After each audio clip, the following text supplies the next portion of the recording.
الشيطان الرجيم.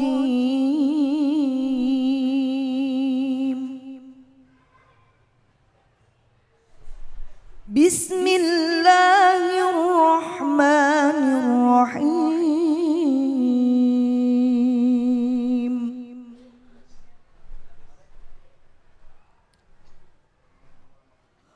كتب عليكم القتال وهو كره لكم وعسى أن تكرهوا شيئا وهو خير لكم وعسى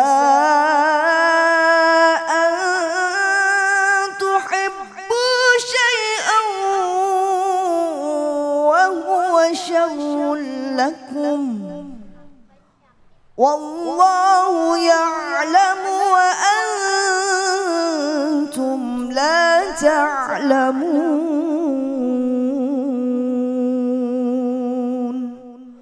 صدق الله العظيم.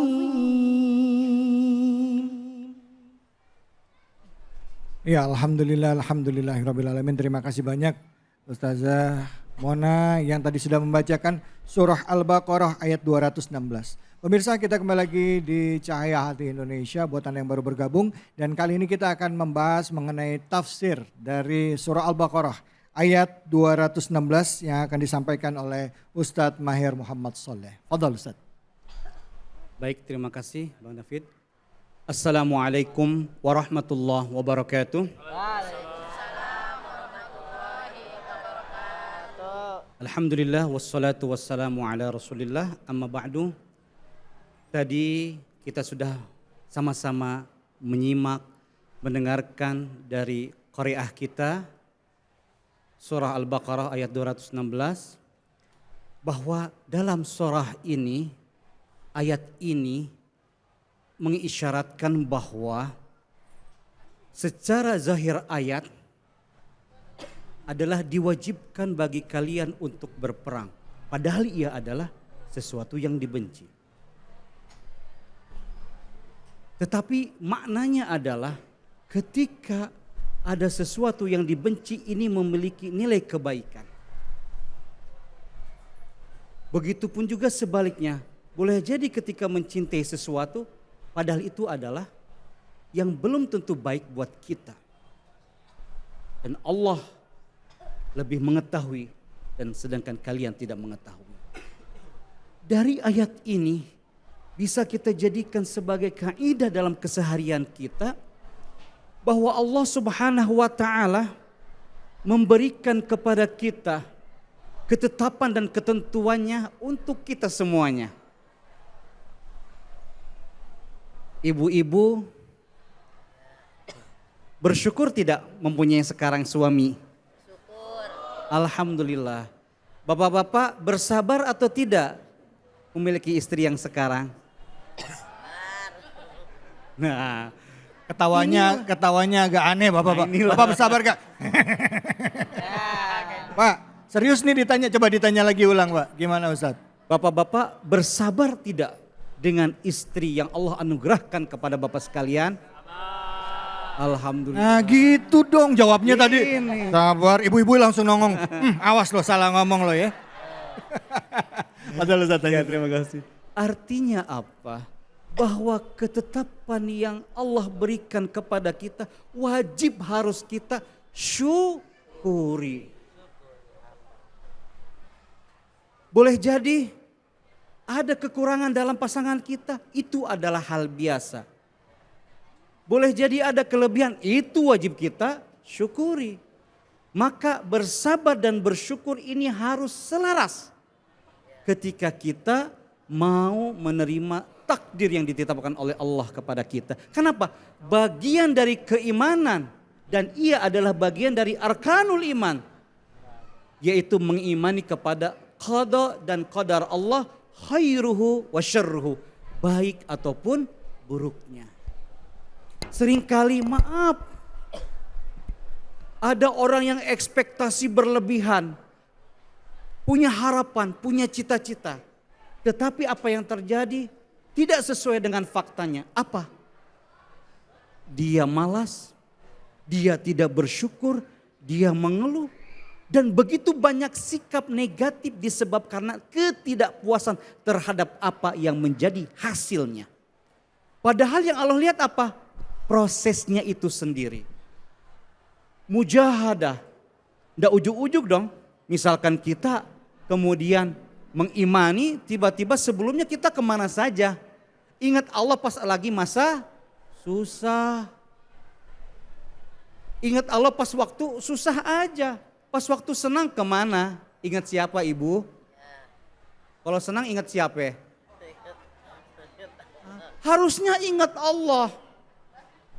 Maka ada riwayat ketika Bapak Ibu sekalian mendapatkan nikmat yang diberikan oleh Allah sungguh sangat luar biasa.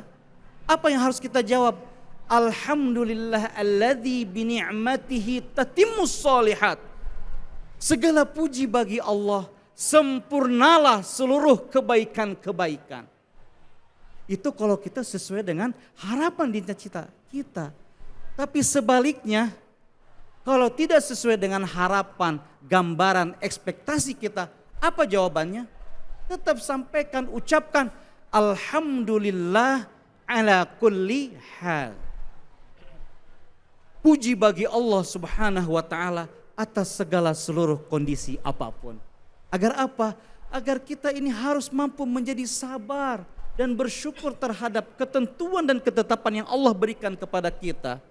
Maka misalkan kita punya pilihan, anak kita harus A, B, C. Tiba-tiba tidak ada yang masuk sama sekali. Lantas apa? Jangan sampai kemudian larinya kita berputus asa. Na'udzubillah min dzalik. Ketika pintu ini masjid tertutup, apakah ada jalan keluar? Ada. Kalau tidak dari kanan, ya dari kiri. Kalaupun tidak dari depan, ya dari belakang. Kalaupun tidak dari atas, dari mana? Dari bawah.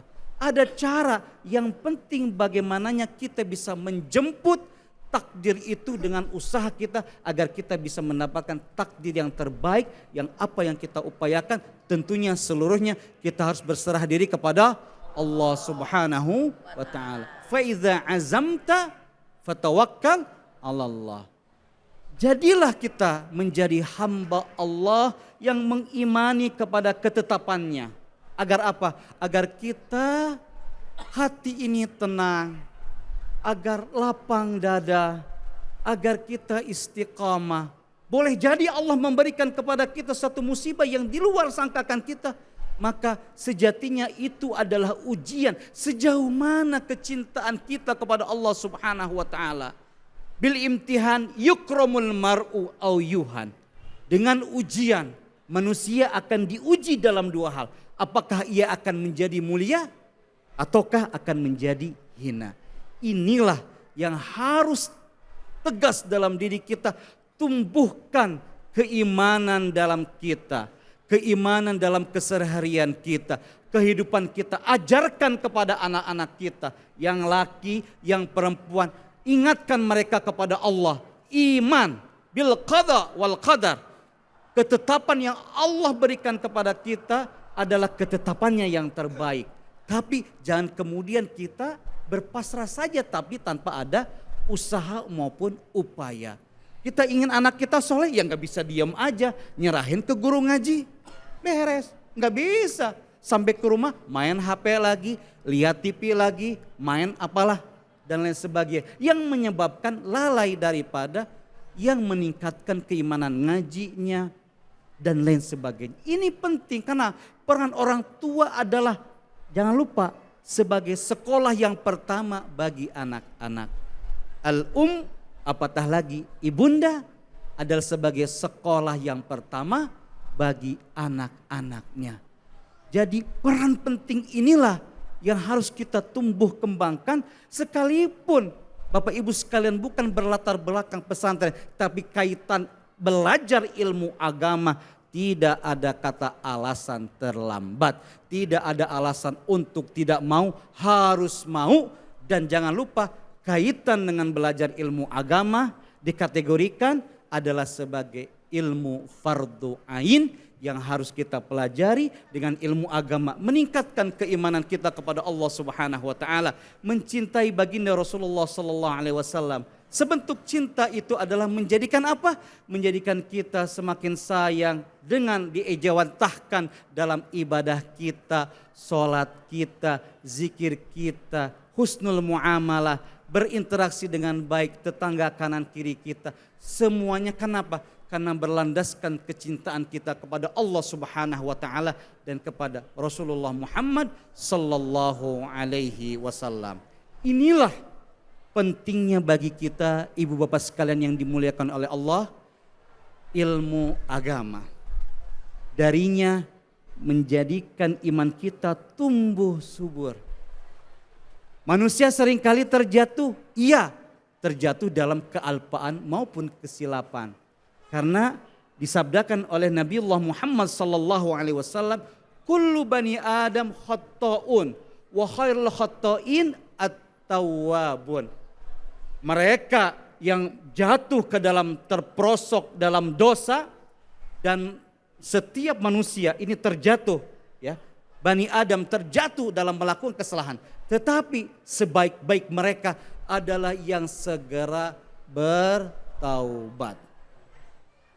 Iman itu bertambah kalau kita dekat dengan Allah, ibadah terus menerus, sholat 5 waktunya tidak ketinggalan, sholat sunnahnya apalagi, puasa sunnahnya Senin Kamis, Ayyamul Bid dan lain sebagainya. Itu iman akan terus meningkat. Tapi dalam kondisi tertentu dia akan jatuh. Wal imanu yangkus, kenapa berkurang? Bimaksiati, karena maksiat kepada Allah. Coba kalau yang maksiat mah hatinya tuh gelisah, gundah gelana, teu pararugu lah kalau kata orang Sunda mah. Gak bisa ngapa-ngapain, mau ngapa-ngapain gak enak, mau begini gak enak, mau ketemu orang serba salah. Nah berarti ada sesuatu dalam hati kita, maka segeralah fafirru ilallah, kembalilah kita kepada Allah Subhanahu wa taala. Wallahu taala a'lamu bissawab. Mudah-mudahan kiranya ibu bapak sekalian senantiasa menjadi orang tua yang hebat dan juara menanamkan keimanan kepada anak-anak kita. Wassalamualaikum warahmatullahi wabarakatuh. Waalaikumsalam warahmatullahi wabarakatuh. Ini ngomongin keimanan, kelihatan banget deh jamaah di masjid ibadillahi sholihin. Wajah-wajah orang beriman semuanya. Pada saat ngomong iman saya ngeliat ibu yang di pojok sono, saking berimannya, matanya terpendam, kepalanya menunduk gini-gini. Terpejam dan menunduk begini, ya Allah. Pas sebelah temennya nyolek, enggak gue dengerin. Kata. Itu lagi tanda-tanda lagi nyerap ilmunya ya Bu ya. Lagi nyerap ilmunya, iya. Ibu, Bu, Pak. Iman nih Pak Ustadz, Pak Kiai, kadang orang suka bilang, apa sih hubungannya antara keimanan sama ibadah? Banyak orang lihat atau tolok ukur kita, orang yang rajin ibadah lah adalah orang beriman. Tapi punten banget, gak sedikit orang yang kelihatannya rajin ibadahnya, tapi akhlaknya kok jauh banget. Hobinya maaf banget, masih ngomongin orang ya, langsung bener. Ngajinya rajin, ngerumpinya jalan terus ya. Di sini nggak ada ya Bu ya, nggak ada ya. Nggak ada. Sono. Apa sih hubungannya antara ibadah, keimanan dengan akhlak? Silakan Kiai. Baik, terima kasih. Jazakumullahu khairal jaza. Hadirin wal hadirat yang dimuliakan oleh Allah Subhanahu wa taala.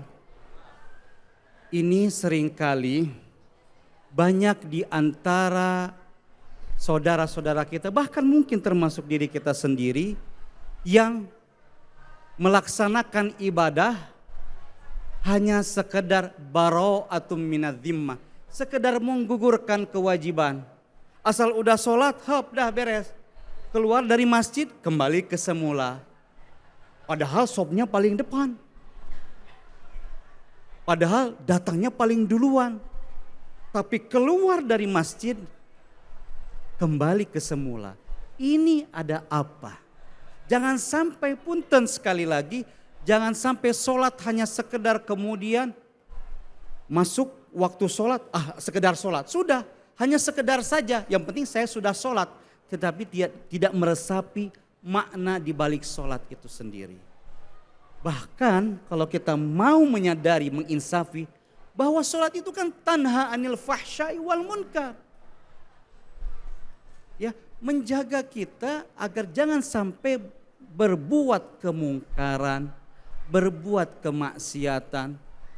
Nah, berarti ada apa? Jangan-jangan sholat kita bukan karena Allah. Jangan-jangan sholat kita karena pengen dilihat sama tetangga sebelah. Oh, biar oh si bapak itu mah rajin ke masjid, alhamdulillah. Ya, kalau sekedar hanya mendapatkan pujian, ya sudah dapatnya itu aja pahalanya, wallahu a'lam. Nah, ini pentingnya ibu bapak sekalian. Jadi niat itu wajib kita ditata, diperbarui. Gimana caranya Ustadz memperbaiki niat? Caranya adalah bahwa dari rumah kita sudah bismillahirrahmanirrahim, nawaitunya harus pancek. Diniatkan, saya menghadiri majelis taklim di Masjid Ibadillahis Sholihin karena Allah, bukan karena pengen di syuting. Ayo, ibu-ibu karena Allah apa karena pengen di syuting? Serius. Perbaiki kembali niat kita, tajdid niat kita. Mudah-mudahan hadirnya Bapak Ibu sekalian adalah mengharapkan magfirah dan ridha dari Allah Subhanahu wa taala. Amin ya rabbal alamin. Wallahu taala a'lamu bissawab. Baik, alhamdulillah Ustadz. Itu ilmu yang bermanfaat buat kita ya Bu ya. Jadi senantiasa lurusin nih niat, karena orang yang beriman itu yakin sama Allah, mendasari semua kegiatannya karena Allah. Kalau ada orang muji, ada perasaan seneng, wajar nggak? Wajar. Tapi buru-buru bilang dalam hati. Bilang dalam hati apa? Astagfirullahaladzim. Kalau ngerasa ujub bangga muncul, bilangnya apa? A'udzubillahi minasyaitonirrajim. Biar setannya pergi. Jadi nggak ujub sama ibadahnya. Insya Allah mudah-mudahan kita dilurusin, bisa termasuk hamba-hamba Allah yang beriman. Amin. Amin. Oke, kita lanjut lagi. Mau ngaji lagi Bu? Mau ngaji lagi ya? Oke, terima kasih banyak Ustadz ilmunya. Sama-sama. Nanti setelah ini kita akan mendengarkan tausiah dari guru kita. Dan buat Anda pemirsa jangan kemana-mana, kita akan lanjut lagi. Tentunya hanya di sini, di mana? Di Cahaya Hati Indonesia.